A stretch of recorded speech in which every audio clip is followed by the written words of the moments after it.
Hey, what is going on, guys? Arvid Stealth here, and in today's video we're going to be breaking down the patch 10.9 tier list best champions for every single role for this patch.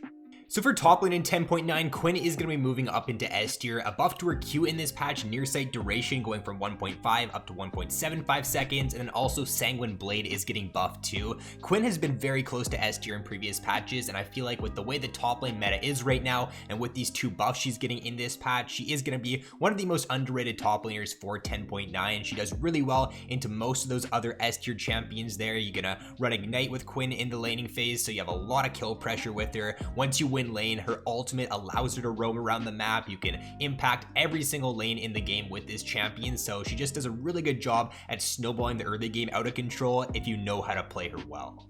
With the Sanguine Blade buffs, a build I would definitely recommend trying out in this patch that's been doing very well in previous patches is the Sanguine Blade rush into a Stormrazor and then Infinity Edge. You just have so much burst potential, so much good 1v1 potential with this build on Quinn, and Bork has been the more popular build on her in previous patches, Bork into Phantom Dancer, but with the Sanguine Blade buffs in this patch, I would definitely recommend trying that out as your rush item. And then for Gnar, he's moving from B tier up into A tier. Two pretty good buffs in this patch. One to the cooldown refund on his Mega Q, and then also one to his base damage on Mega E. It went from 50 base all the way up to 80 at rank 1, so a 30 damage increase there. If you're able to like whittle the enemy melee down before you end up getting into Mega, you get them to around half HP. This just now means that your all-in potential, your ability to finish off a target, does increase by quite a lot in this patch here, and it does give you a little bit more kill threat in the laning phase. So I think Gnar is now going to be probably in one of the better spots that he's been in for solo queue in at least the past year or so. And then two other top laners got some changes in this patch. Cho'Gath got a buff to his E base damage, so if you want to play tank Cho'Gath now in 10.9, it does get a little bit stronger here. I still think that Maokai is going to be standalone the best tank for this patch, and then Malphite follows right behind. So if you really want to play like the best tank in this patch right now, I think Cho'Gath is still a little bit below those champions, but he still becomes at least a little bit more viable here for 10.9. And then for Wukong, he got a base damage decrease on his Q by 10, and then his W damage, his clone damage got decreased by 5%. So I just don't see that being enough to drop this champion out of S tier. Considering how strong he's been for the past couple patches here, these changes will not be enough to really move him significantly, and he's still going to be one of the best top laners in 10.9. So moving on to the jungle now, a couple of small tweaks here. Trundle is going to be moving from S tier down into A tier. His ultimate cooldown got increased by 20 seconds at all ranks, so that is pretty impactful for Trundle. Whenever your ultimate is up, it just allows for you to play so much more aggressive. You're super strong in the 1v1. You become this like raid boss who's very difficult to kill, so he is going to get a little bit weaker here in 10.9 with that nerf, but he's not going to be that much weaker. He's still going to be a very good A tier pick, so if you want to play Trundle in this patch, he's still going to be perfectly viable for you to climb with in solo queue. And then for the Fiddlesticks pick, I think it's been what, 2 patches now since his rework, and people are finally figuring out the most optimal ways to play the champion. So it just seems like Electrocute is the #1 best keystone on him at the moment. On his release, I'm pretty sure most players were running Dark Harvest, which was bringing him down a little bit in solo queue. It seems like at the moment he's slotting in really nicely as just a pretty solid A tier jungle pick, possibly an S tier pick as well. We'll have to see as players get more used to him in the coming patches here. He probably does even get a little bit stronger, but at the moment he's sitting as a pretty solid jungle pick, so he's definitely worthwhile to look into if you're looking for a jungler to climb with in 10.9.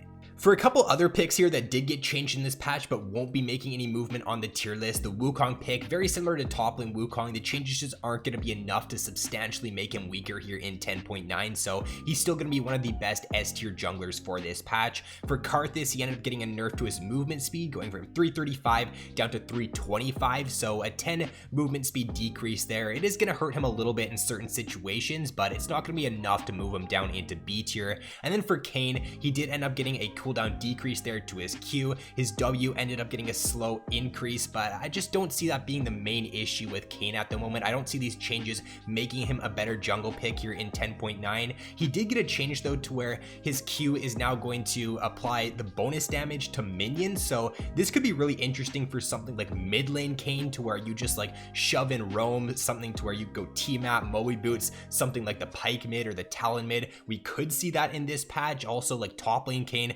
technically becomes a little bit more viable, but we'll have to see here as the patch does progress.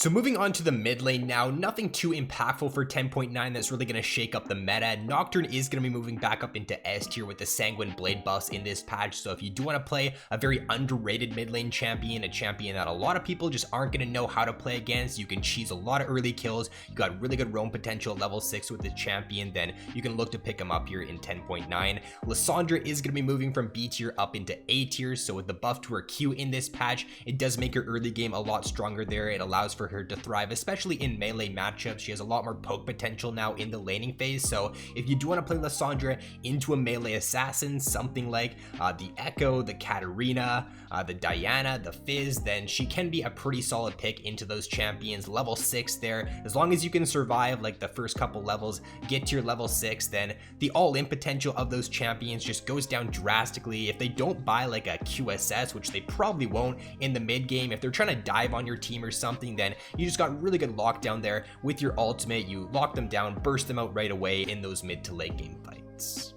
So Lissandra's really the only champion getting a direct change here in 10.9. The meta is going to stay pretty much exactly as to where it was in 10.8. So the mid lane meta right now is still going to be dominated by assassins there in the S tier. Really surprised that Katarina and Diana both haven't been nerfed in previous patches. Same thing with the Talon there. The nerf to his W a couple patches back really didn't do anything to him. So the assassin meta right now is still alive in the mid lane. If you are looking for a good counter to these assassin picks, then definitely consider picking up the Galio after the buffs he got. I think it was last patch or the patch before. He's been performing much better in solo queue, and if you're having a hard time against the Katarina, against the Diana, the Echo, then Galio is the perfect pick right now for 10.9. So down to the bot lane now. First for AD carry here, there's literally no changes to this role in 10.9, or no direct changes. The only indirect change really is to Draven. Sanguine Blade did get buffed in this patch, so that's going to help Draven out with his Manamune build, Manamune into Sanguine Blade, and then Duskblade is a very strong build right now on Draven, so technically he does get indirectly a little bit stronger here in 10.9. Other than that though, the only other change I made to the list is I just removed Senna completely from the AD carry role. Nobody's playing her right now in this patch. She's only got like a 0.3% pick rate, so I'm just going to take her completely off of the AD carry tier list. So overall for AD carry in this patch, even though the role in itself is relatively weak at the moment, I think the average power level of all the AD carries is on about the same level. I think there's a lot of different AD carries that you can do well with at the moment. You do have some pretty good S tier picks there. The A tier picks are definitely not very far below. I think that like Varus, Caitlyn at the moment, borderline S tier picks, I could have them in S tier. The only AD carries I'd really stay away from at the moment would be like Xayah, Kai'Sa, and Aphelios, and even then, they're not too terrible at the moment. Like there's still picks to where I think you can succeed within solo queues, so lots of different options for this role in 10.9.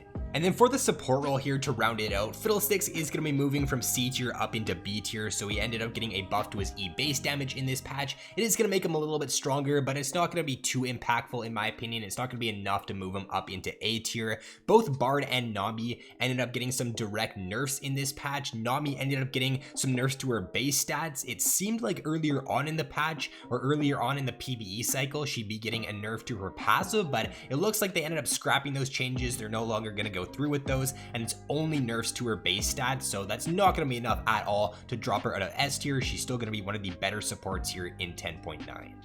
And then for Bard, he did end up getting 3 different nerfs in this patch, one to his W movement speed, one to his W cooldown, and then also another one to his E cooldown. So these changes are somewhat impactful, but they're not really going to affect him at all throughout the early to mid game. Like an E cooldown increase there, you're not using your E at all off cooldown in the laning phase or even throughout the mid game, so that change isn't really going to matter at all for Bard. Same thing there with his W cooldown, like an extra 2 seconds on it. You're not using that like as soon as it comes off cooldown in the laning phase. You usually like stack them up in behind you in your AD carry and you wait for them to charge, so that change isn't going to be as impactful as you might think it is. I think the W movement speed there, you're definitely going to notice that one a little bit, but I just don't see these changes being enough to drop Bard down from S tier down into A tier. Just considering how strong of a pick he is right now in 10.8 in previous patches, I feel like he's still going to need a little bit more of a nerf to drop him out of S tier.